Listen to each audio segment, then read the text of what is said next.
Bueno, es difícil. En primer lugar, quiero agradecer al gobierno de la provincia de Salta, a los organizadores de esta jornada, por permitirnos a los legisladores y actores políticos involucrarnos apasionadamente en este proceso de reivindicación de nuestra historia y poder participar en él, no solo en estas jornadas, sino puntualmente con lo que nos solicitaron, que es decir, qué aporte hemos hecho, o bien en nuestra tarea legislativa, o bien en el poder al cual representamos con respecto a esta etapa histórica. Mi presentación, había preparado un PowerPoint con un par de mapas, pero bueno, creo que el público conoce muy bien de lo que estamos hablando y de los territorios que estamos nombrando. Era solo ilustrativo, pero mi presentación es la Quebrada Humahuaca, una ruta para la guerra, que sinceramente me ha abonado el terreno María Eugenia, porque la cuestión es por qué la Quebrada Humahuaca ha sido definitoria en este proceso de la independencia, donde no solamente formó parte del camino del Inca, del camino de los imperios originarios,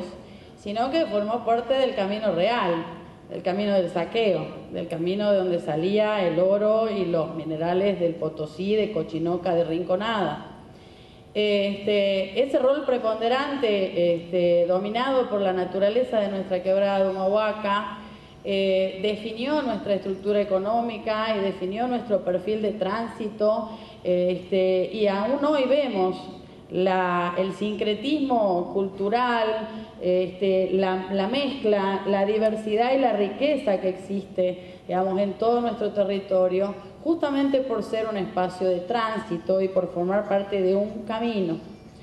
Ese camino después se transformó en el camino para la guerra, porque de hecho esos 15 años la guerra se dieron desde Yavi hasta San Salvador. Por supuesto que bajando por los valles, llegando a Salta y a Tucumán. Pero los 15 años más duros y las poblaciones que más se vieron afectadas fueron las de la Quebrada de Humahuaca.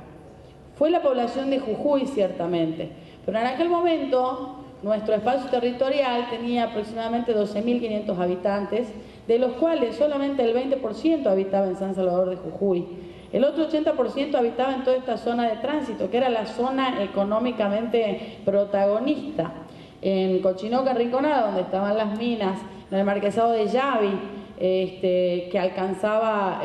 lugares lejanísimos como Tarija, inalcanzables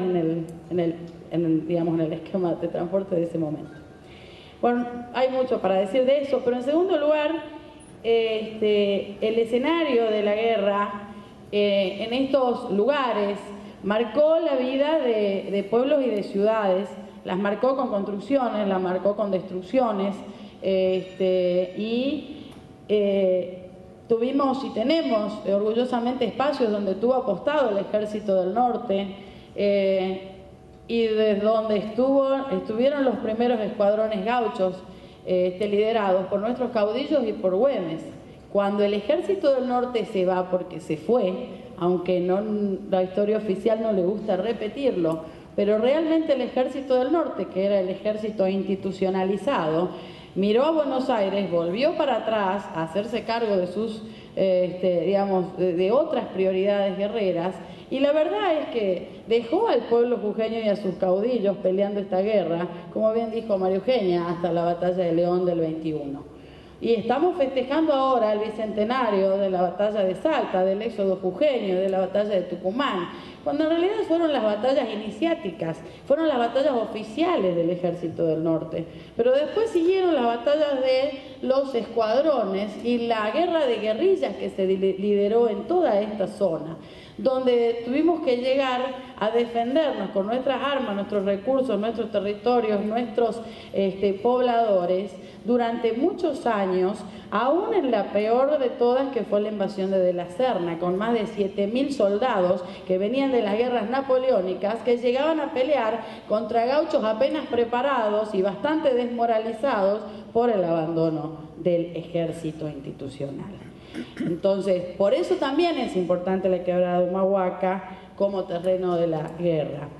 En tercer lugar, lo dijo María Eugenia, las consecuencias fueron nefastas en la economía, en la cultura, en la sociedad y demás. Ahora, este territorio estuvo organizado, estuvo dividido y estuvo liderado por nuestros caudillos, que realmente me encantó escuchar la definición que dio Hernán Brienza de caudillos, porque la comparto absolutamente y me aclaró muchísimo quizás conceptos que uno, que no es historiador, no tiene, digamos, tan claros, pero que sí los siente y trata de interpretar en el rol de aquellos caudillos que realmente se hicieron cargo de esta guerra. La provincia de Jujuy estuvo dividida en tres zonas de organización geográfica, en realidad en 4 con los valles centrales, pero puntualmente en la Quebrada Humahuaca, la Puna estuvo liderada por el coronel Juan José Fernández Campero, marqués de Llave y Tojo, que me gustaría agregar que en realidad por ser marqués en principio respondía a las fuerzas realistas, quienes le habían dado no solo su título, sino legitimado todas sus posiciones. El marqués de Llave no solamente que se suma a la campaña libertadora al muy poco tiempo, digamos, de que empieza, digamos, esta lucha, convencido por una mujer que fue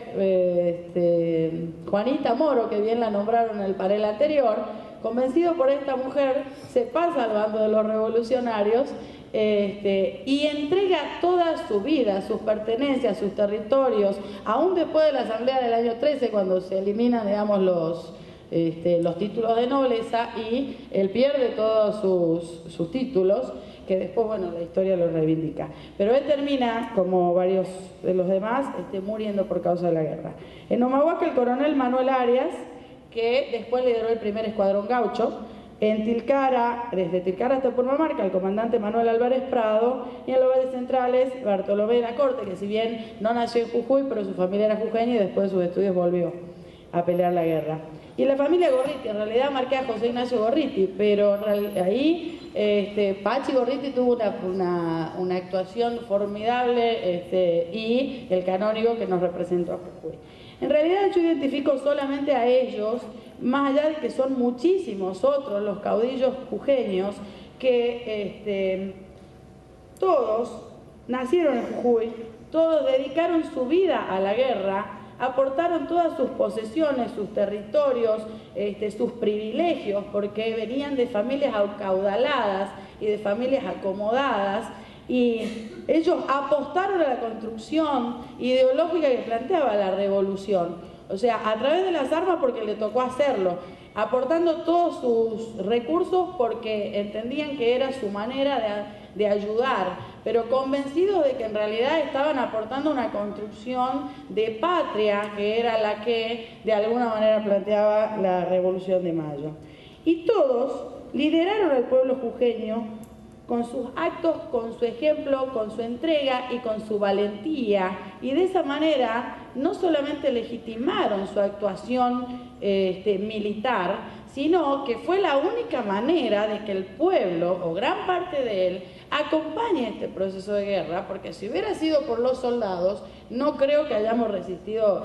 tanto, porque en realidad los soldados hicieron su aporte, el ejército hizo su aporte, pero el mayor aporte lo hizo la gente, porque fue una guerra popular, porque fue una guerra de guerrillas, porque fue una guerra donde se involucró a las familias, a los niños, porque los éxodos que tuvimos que vivir rompieron y quebraron toda la estructura social, y el desbande, digamos, de la gente hacia las bajadas no se dio solo de San Salvador hacia Salta o hacia Tucumán. La bajada se dio de los más de 8.000 habitantes que vivían en el norte argentino, en toda la Quebrada de Humahuaca, en toda la Puna, que se sumaron a esos más de 3.000 jujeños que bajaron en un éxodo, en 2 éxodos, en 3 éxodos, y que tuvieron que sostener 11 invasiones durante todo este tiempo. Bueno, se me va a ir todo el tiempo. Yo quería hablar de la Ley de Patrimonio Cultural de la provincia, porque en realidad, ¿cómo hacemos para que toda esta historia, no solo esta, sino la riquísima que tenemos en tantas etapas, sea revalorizada, entendida, apropiada por la gente hoy? Creo que esa es nuestra responsabilidad. En Jujuy nosotros vivimos un proceso muy positivo que fue el trabajo que hizo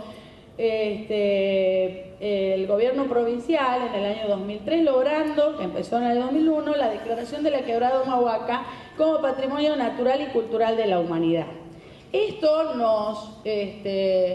hizo apropiarnos y descubrir a los jujeños en la Quebrada Humahuaca más allá de su valor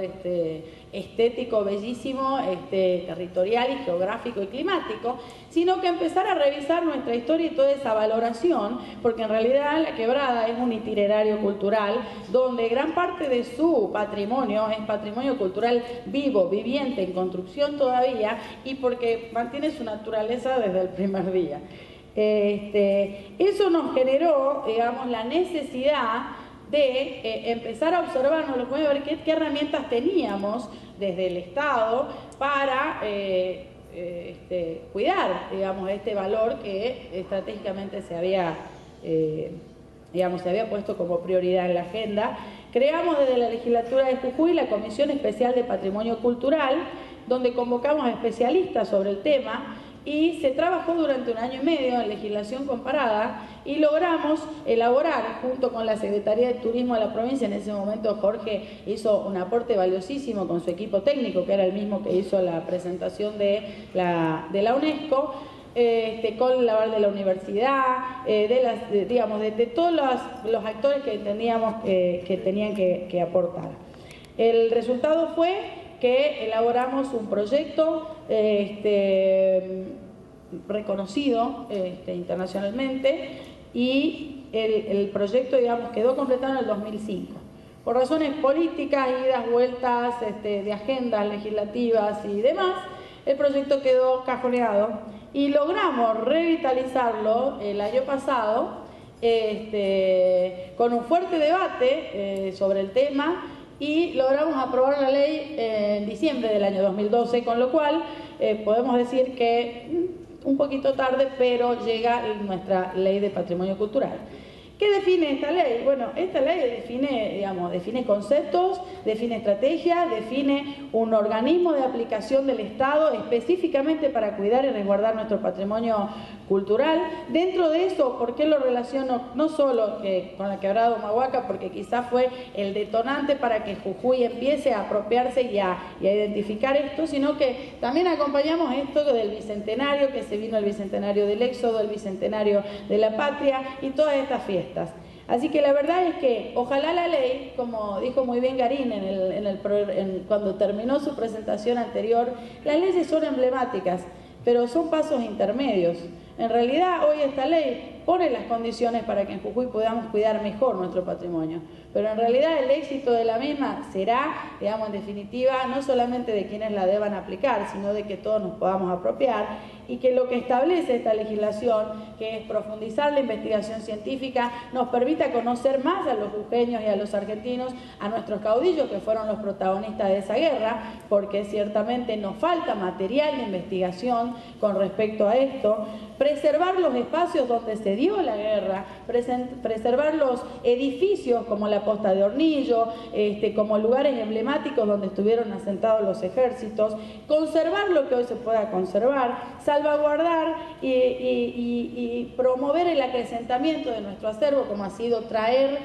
los restos de Campero, del Marqués de Llavi, y sobre todo la difusión y la transmisión. Para cerrar, todo esto a mí me ha generado una enorme cantidad de preguntas. Festejamos el bicentenario de estas batallas, festejamos el bicentenario de este éxodo. Creo que iniciamos el camino para festejar el bicentenario de las innumerables batallas que se libraron en la Argentina y en este espacio físico hasta 1821 con la Batalla de León.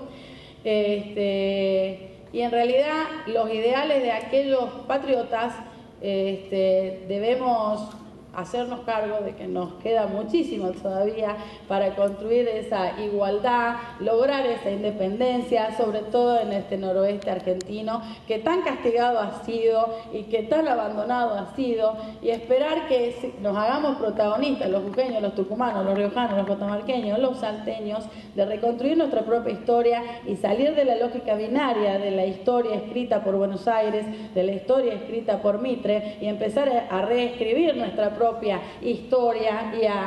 y a ser realmente protagonista de un destino de grandeza. Muchas gracias.